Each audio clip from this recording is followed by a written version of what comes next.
Halo guys, apa kabar? Semoga sehat selalu ya.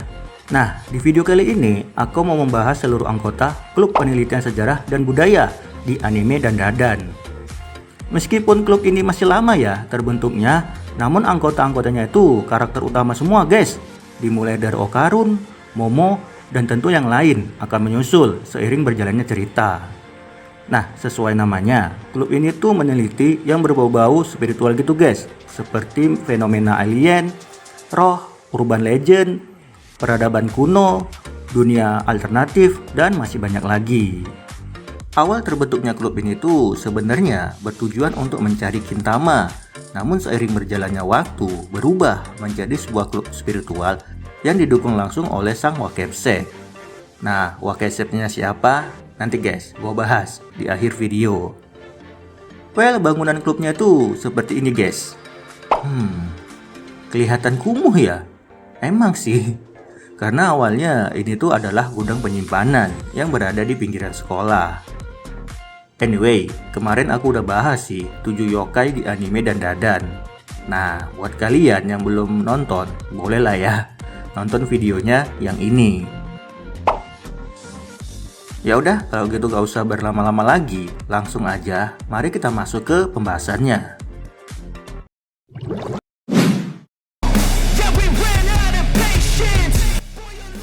Yang pertama, Momo Ayase. Gadis cantik satu ini adalah penggemar nomor 1 Ken Takakura, seorang aktor laga yang sudah membintangi lebih dari 200 judul film dan drama. Nah, saking cintanya dengan sang aktor, sampai-sampai dia bermimpi hanya ingin berkencan dengan orang yang mirip dengan sang aktor. Nah, makanya dia sempat tuh guys, berpacaran dengan cowok berandalan yang menurutnya mirip dengan Ken Takakura. Nah, gadis yang percaya akan hal goib ini, kehidupannya mulai berubah ketika ia bertemu dengan cowok bernama Ken Takakura juga. Yang saat itu, ia sedang dibully oleh cowok-cowok yang lain karena dianggap aneh. Masa zaman sekarang percaya alien? Nah, berkat ditolongnya, mereka berdua pun jadi deket. Terus lambat laun terlibat dalam hal mistis bersama-sama. Hingga akhirnya bekerja sama menguak dan mengatasi segala masalah yang berbau paranormal. Momo tinggal di sebuah kuil bersama dengan neneknya, yang gak kelihatan kayak nenek-nenek sih ya, malah kelihatan kayak kakaknya cok. Nah, ketika masih kecil, Momo sering tuh diajarin oleh neneknya untuk melakukan ritual pengusir bala. Namun sayang, hal itu malah membuatnya jadi bahan olok-olokan, bahkan sama orang yang ia suka loh. Sehingga ia marah kepada sang nenek yang mengatakan, emang dasar cenayang gadungan. Nah, suatu ketika saat dia ditangkap oleh alien Serpo, dia menyadari bahwa selama ini dia salah telah menilai neneknya. Dan dia sadar kalau neneknya itu baik, yang hanya semata-mata melakukan itu untuk melindungi dirinya. Terus habis itu, ya udah deh, yang udah nonton episode satunya tau lah ya. Yap, dia membangkitkan kekuatan spiritualnya dan seketika jadi manusia super. Well, kalau melihat dari penampilannya, kayak cewek Gyaru gitu sih ya, dengan anting gede 2 biji, kaos kaki longgar, sweater, dan kemeja putih, serta rambut dan mata coklat. Ya, intinya sih cakep lah guys ya, pantasan sih Okarun suka. Nah, kalau untuk kepribadiannya, dia adalah gadis yang pemberani, percaya diri, dan juga galak. Terbuktilah dia tak pernah mendapat perlakuan buruk oleh teman-temannya. Ada sih, tapi udah lama, waktu kecil. Nah, meskipun kelihatan galak ya, tapi dia ini masih punya sisi baik guys, dan juga imutnya. Terbukti ketika ia beberapa kali, bahkan sering menolong Okarun ketika kehilangan kontrol. So, kalau untuk kekuatannya, ia memiliki kekuatan supernatural yang lumayan banyak sih ya. Jadi, kayaknya gua bahas beberapa aja ya. Nah, yang pertama ada Ki, sebuah energi spiritual yang keluar dari dalam tubuhnya. Aura Detection, kemampuan untuk melihat dan merasakan aura di dalam diri seseorang. Psikokinesis, ini adalah percabangan dari kekuatan aura detection, di mana Momo mampu membuat 2 tangan besar berupa aura gitu, yang gunanya macam-macam, untuk mengambil benda, memukul, dan lain-lain. Ada lagi nih, Strength, masih dari percabangan aura detection guys, di mana ia dapat mengambil dan melempar benda apapun ke musuhnya. Weakness, kemampuan untuk mengambil aura musuhnya menggunakan tangan raksasa yang dimilikinya. Wes, itu aja sih guys ya. Jangan banyak-banyak, ntar kelamaan.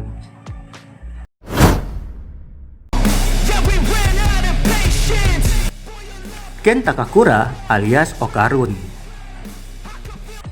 Cowok introvert satu ini adalah seorang pecinta okultisme. Dia percaya kalau alien dan UFO itu ada.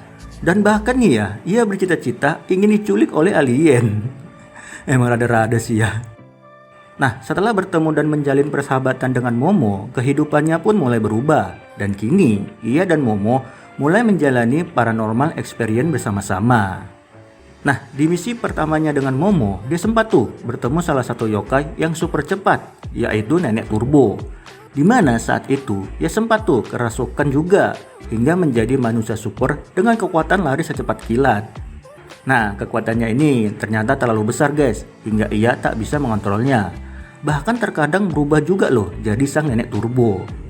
Nah, untung Momo baik, ia mau menolong Okarun hingga kini menjadi partner dalam perjalanan paranormalnya. Well, sejak kecil sih, Ken ini emang selalu kesulitan ya dalam hal bersosialisasi. Ya nggak tahu tuh harus bagaimana ketika menghadapi orang banyak. Nah, maka dari itu, ia mencari alien guna mendapatkan teman. Yang awalnya sih cuma iseng ya, taunya jadi obsesi. Nah, jika melihat dari penampilan, ia terlihat seperti apa ya? Kayak kutu buku gitu sih ya, dengan kacamata bulat, rambut kayak potongan mangkuk, dan seragam sekolah berwarna hitam. Namun, seiring berjalannya waktu, penampilannya ini semakin lama semakin keren sih ya. Yang awalnya culun banget, terus berubah jadi agak urakan, dan kini menjadi super saya coy. Wah, ini sih keren ya. Ya, walaupun penampilannya ini cuma pas jadi yokai doang. Nah, kalau untuk kepribadiannya, dia ini orangnya canggung dan juga introvert awalnya, tapi lama-kelamaan jadi orang yang tangguh dan punya banyak teman. Dia juga baik. Pernah tuh dia menawarkan kintamanya guna membantu Mr. Mantis untuk mengobati anaknya. Terus kalau untuk kekuatannya gimana? Ya, yang jelas sih karena memiliki aura Nenek Turbo, ia bisa menggunakan kekuatan sang Nenek Turbo juga guys, seperti kecepatan, refleks luar biasa, dan kekuatan fisik luar biasa juga. Selain itu, ia juga memiliki kekuatan transportation, di mana ia bisa berteleportasi melalui kabel telepon dan bergerak cepat di sana. Dan juga astral projection, Okarun bisa memisahkan tubuh fisiknya dengan rohnya. Namun kekuatan ini terjadi kebetulan sih ya, dan belum digunakan lagi secara normal.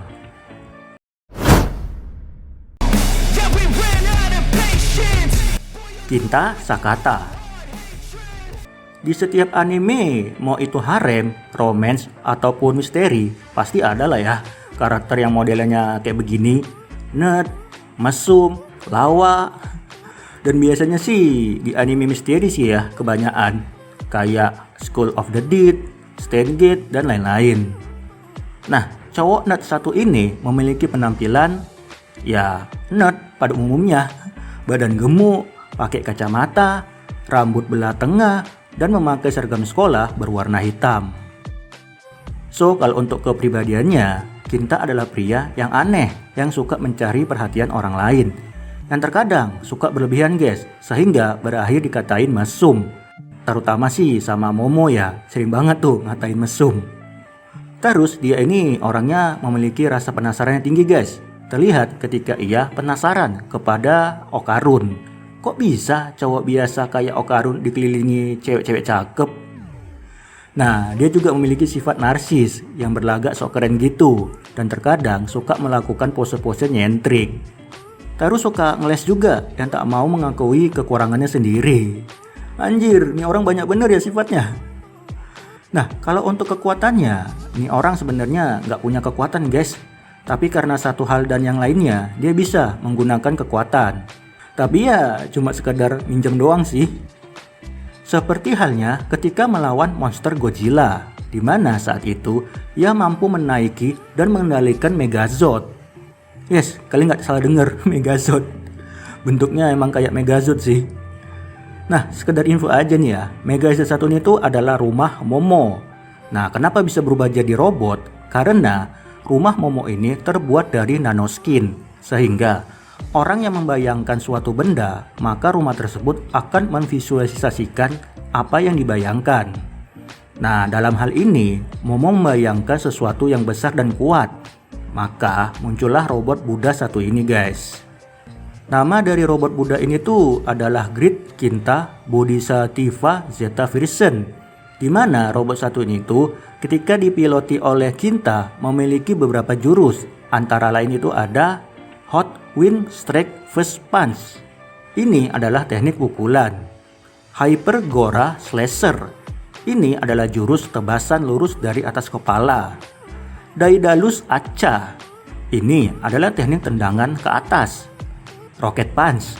Ini adalah jurus pukulan tangan roket. Super Electrowave Tornado. Jurus berputar-putar seperti tornado lalu melemparkan musuhnya. Dan terakhir, Super Electrowave Spin. Berlari lalu berputar-putar ke arah musuhnya yang menimbulkan kerusakan yang cukup parah. Nah, itu dia guys, beberapa jurus yang dimiliki Megazord satu ini. Oh ya, kalau ku tengok-tengok ya, karakter satu ini kan debut di chapter 64 ya. Nah, apakah menandakan kalau anime Dandadan ini akan berjumlah at least ya 15 atau enggak 20-an episode kali ya? Bisa jadi sih ya. Biasanya kan setiap anime itu ya, untuk satu season biasanya mengadaptasi sekitar 30 sampai 40 chapteran. Nah, sedangkan Kinta ini debut di chapter 64. Jadi ya, kalau animenya itu lanjut, berarti dia debut sekitar episode 14 atau enggak 15 gitu guys. Ya itu sih prediksiku.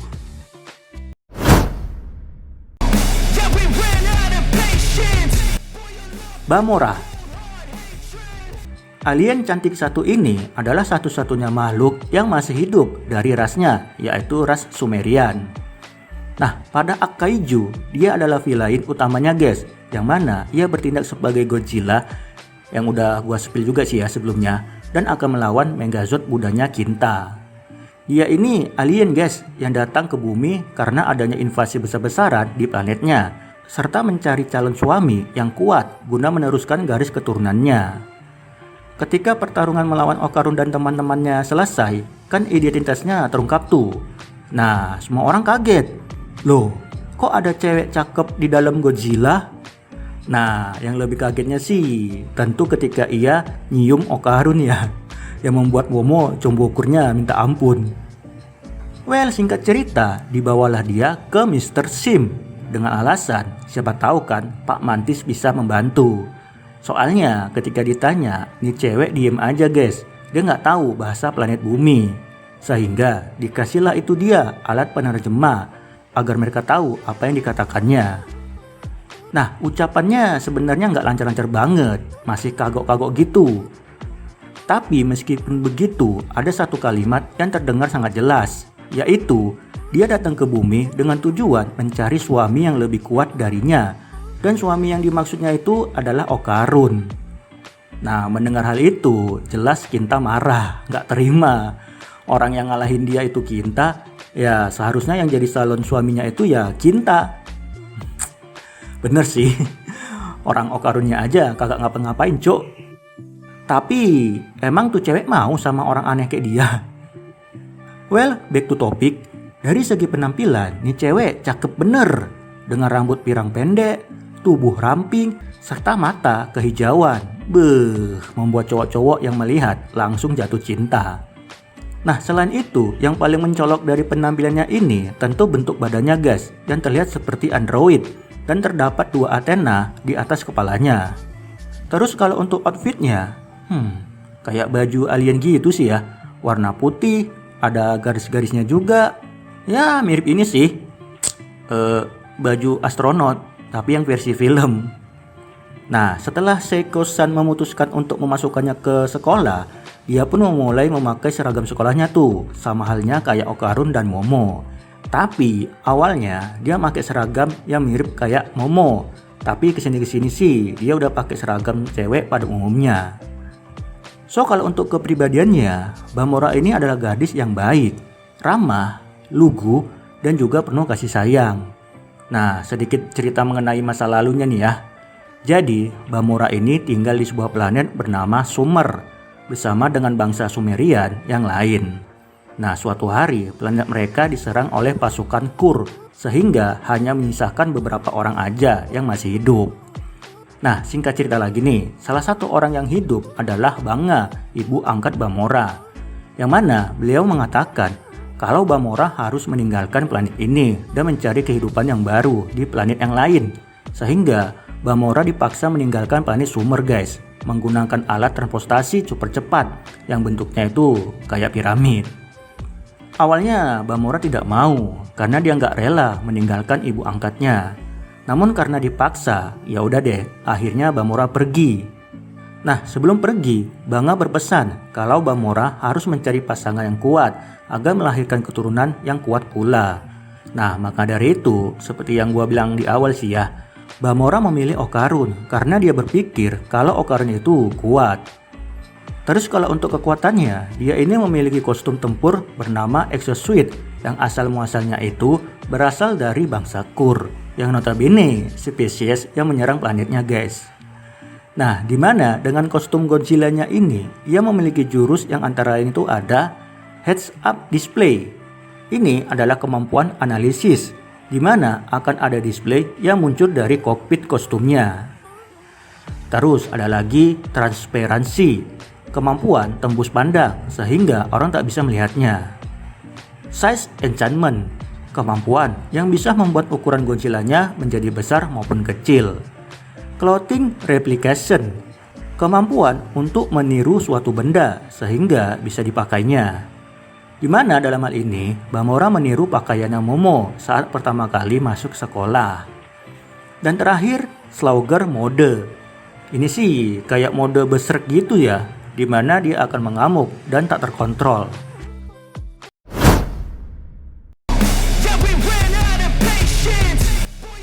Aira Shiratori, gadis cantik dan populer satu ini sebenarnya udah mati guys akibat dimakan oleh nenek-nenek akrobatik.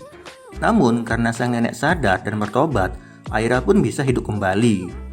Saat masih kecil, Aira pernah bertemu dengan wanita berbaju merah yang ia pikir adalah ibunya yang telah meninggal. Namun ternyata tidak, wanita itu adalah yokai dengan julukan si nenek akrobatik. Well, sejak saat itu, sang nenek selalu menantikannya dan berharap akan bertemu lagi. Nah, suatu hari, sang nenek menampakkan wujudnya di depan Aira dan Momo. Tentu, mereka kaget kan? Dan seketika, ya adalah sedikit baku hantamnya, gak banyak. Nah, tak lama kemudian, Aira dimakan tuh sama sang yokai. Nah, dikarenakan cuma manusia biasa, ia pun meninggal. So, melihat hal itu, tersadarlah nenek akrobatik ini. Ia merasa Aira seperti anaknya yang dulu. Lalu setelah itu, ya udah, ia pun memberikan aura energinya kepada Aira, dan Aira pun hidup kembali. Nah, jika melihat dari penampilan, gadis muda satu ini tuh memiliki paras yang cantik, dengan tubuh yang ramping, rambut pendek berwarna merah muda, mata coklat, serta seragam sekolah berwarna hitam. Namun terkadang memakai sweater juga sih ya. Nah, dengan penampilan yang cantik ini membuatnya sadar dan bangga akan hal itu. Dan tak jarang pula ia menebar pesona kepada orang-orang. Nah, kalau dari segi kepribadian, awalnya sih kurang bersahabat ya guys ya. Seperti sombong, kejam, dan juga licik. Tapi awalnya doang sih. Setelah ditolong Momo dan Okarun, dia pun menjadi baik guys. Dan kini bersama-sama membantu mereka dalam petualangan spiritual. So, kalau untuk kekuatannya gimana? Mirip kayak Okarun sih. Karena dia memiliki energi aura yokai. Ya udah, Aira pun bisa menggunakan kekuatan yokai juga. Seperti memiliki tubuh yang lentur, kelincahan, kecepatan luar biasa. Ya walaupun gak secepat Okarun. Dan kekuatan pukulan maupun tendangan. Nah, ada lagi nih, hair manipulation. Kemampuan untuk memanjangkan rambutnya dengan fungsi bermacam-macam. Bisa untuk menyerang, mengangkat dan mengambil benda-benda, hingga bergelantungan di gedung-gedung. Selain itu, ia juga memiliki kekuatan yang bernama Pirote Noble Drill, di mana rambutnya akan berbentuk seperti bor, dengan kekuatan bor yang cukup kuat juga loh. untuk bisa menembus pertahanan musuh yang terbuat dari besi baja. Oh ya, hampir lupa nih guys. Dalam mode yokainya ini, wujudnya itu kira-kira seperti ini guys. Mirip Okarun kan? Ada gigi-gigi besar di mulutnya, rambut panjang, terus udah sih ya gitu doang. Yang overall sih tubuhnya ini masih kelihatan manusia.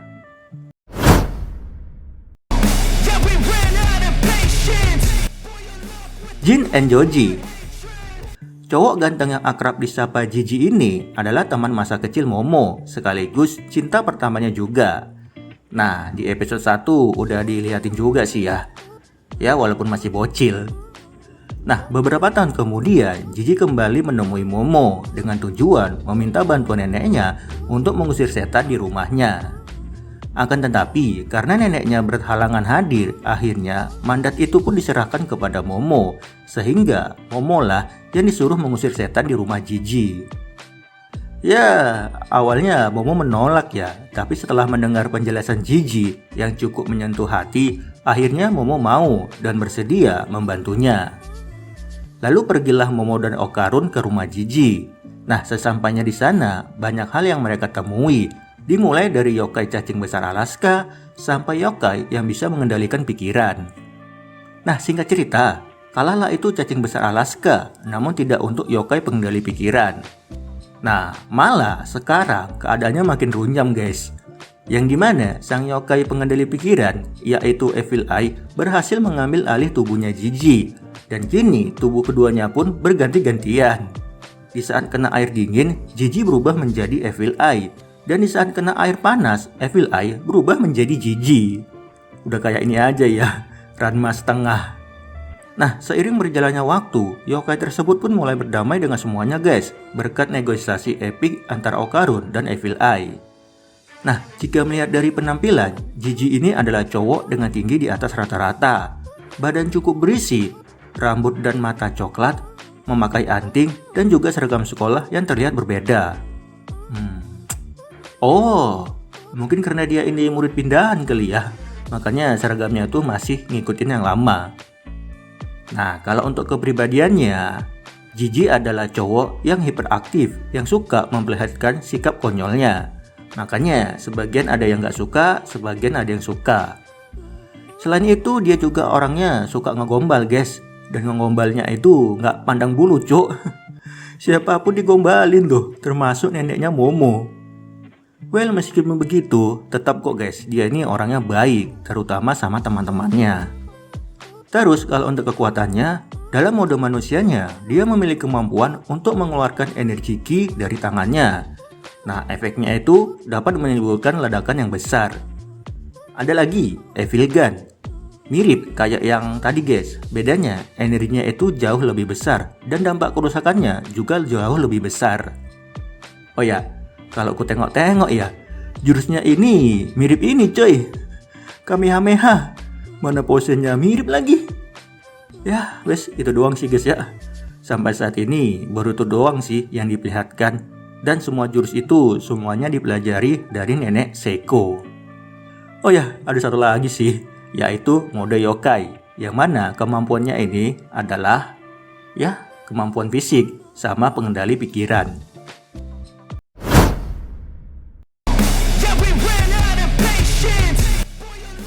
Rin Sawaki. Gadis yang bercita-cita menjadi idol ini adalah teman sekelas Okarun, Bamora, dan juga Kinta, sekaligus ketua kelas juga. Nah, saat masih kecil, ia menjadi tumpuan bagi keluarganya, terutama pekerjaan rumah seperti menyapu, mencuci, memasak, dan bahkan merawat neneknya yang sedang sakit. Sehingga ia pun tak bisa bermain dengan teman-temannya. Nah, suatu hari, salah satu temannya, yaitu Mai, melihat bakatnya dalam bernyanyi. Sehingga Mai pun mengajak Rin untuk mengikuti audisi idol bersama-sama. Setiap hari, setiap waktu, mereka selalu berlatih. Namun suatu ketika, Rin malah mengundurkan diri dengan alasan ia tidak bisa meninggalkan keluarganya, terutama neneknya. Nah, Mai marah. Kenapa sudah sampai sejauh ini, Rin mau pergi? Alhasil ya, dicaplah dia sebagai pengkhianat, sehingga ia pun dijauhi oleh teman-temannya.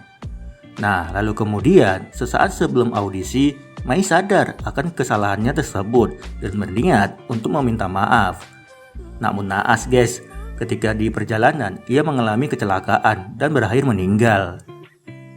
Lalu suatu hari ketika lagi berduaan dengan Okarun, tiba-tiba Rin merasakan sakit di punggungnya.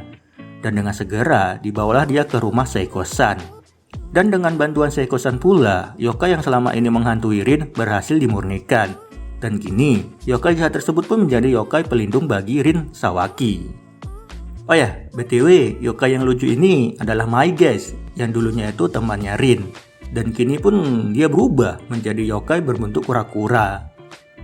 Nah, kalau melihat dari penampilan, gadis berkacamata satu ini memiliki rambut panjang berwarna coklat yang diikat 2 kuncir.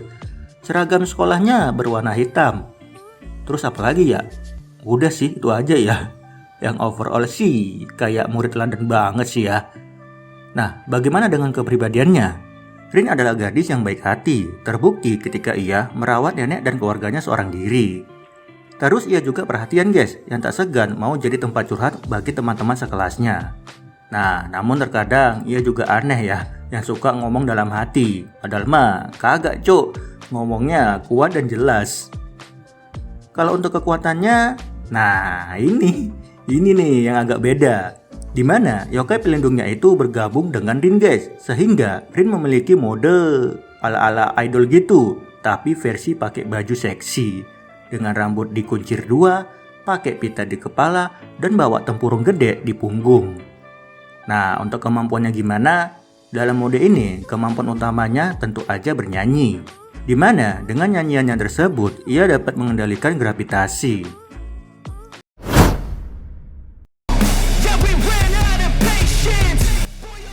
Bonus, terakhir ya guys ya, ada Sanjome. Pemilik nama asli Count Saint-Germain ini, anjir, untung bukan Paris Saint-Germain, merupakan seorang kolektor paranormal yang berkelana kesana kemari untuk mencari dan mendapatkan dandadan. Nah, pria satu ini tuh bukan manusia guys, melainkan seorang alien. Tapi belum tahu sih ya dari ras apa. Yang dimana dia juga berafiliasi dengan ras Kur, yang notabene ras elit yang menginvasi planet-planet. Jadi dia ini masih misteri sih, baik atau jahat cok. Ya yang jelas sih, dia sekarang bertindak sebagai wakil kepala sekolah dan penasihat klub di penelitian sejarah dan budaya. Kalau melihat dari penampilan, dia ini punya 2 penampilan. Pertama, penampilan seorang guru, dan kedua, penampilan bertempur. Nah, jadi kita bahas ya satu-satu. So, yang pertama dari penampilan gurunya. Emang nggak kelihatan kayak alien sih ya? Ya, kayak manusia pada umumnya sih. Memakai jas putih, dasi hitam, dan juga kacamata. Nah, kalau untuk mode tempurnya, ya ala-ala kesatria gitu. Pakai jubah panjang, bawa pedang, dan sepatu boot tinggi. Terus kalau untuk kepribadiannya gimana? Dia memiliki sifat penasaran yang tinggi, terutama kepada hal-hal yang berbau paranormal. Ia juga berwibawa, terutama kalau menyamar sebagai seorang guru. Dan terkadang agak nggak peduli juga sih. Ketika kegiatan klub dimulai, dianya nggak mau bantu dan membiarkan muridnya yang bekerja. Nah, kalau untuk kekuatannya, wah, ini sih banyak bro. Mungkin beberapa aja kali ya yang kubahas. So, yang pertama ada kemampuan sensorik, di mana dia mampu mendeteksi serangan musuh maupun keberadaan seseorang. Dan kedua, memiliki kemampuan untuk mencuri kekuatan orang lain. Nah, seperti yang diketahui nih, di balik jubahnya ini, ia menyimpan banyak sekali botol suntik guys, yang isinya itu berbagai macam kekuatan yokai. Yang mana ketika suntiknya itu dimasukkan ke pedangnya, dia bisa menggunakan kekuatan yokai tergantung suntik yokai yang dimasukkan. Jadi nggak kebayang sih ya guys ya, ada berapa banyak jurus yang bisa ia pakai. Baiklah teman-teman, itu dia tadi pembahasan mengenai seluruh anggota klub penelitian sejarah dan budaya di anime dan dadan. Nah, sepertinya cukup sampai di sini aja lah ya pembahasan kita. Terima kasih nih buat teman-teman yang sudah menonton, dan akhir kata, bye-bye guys.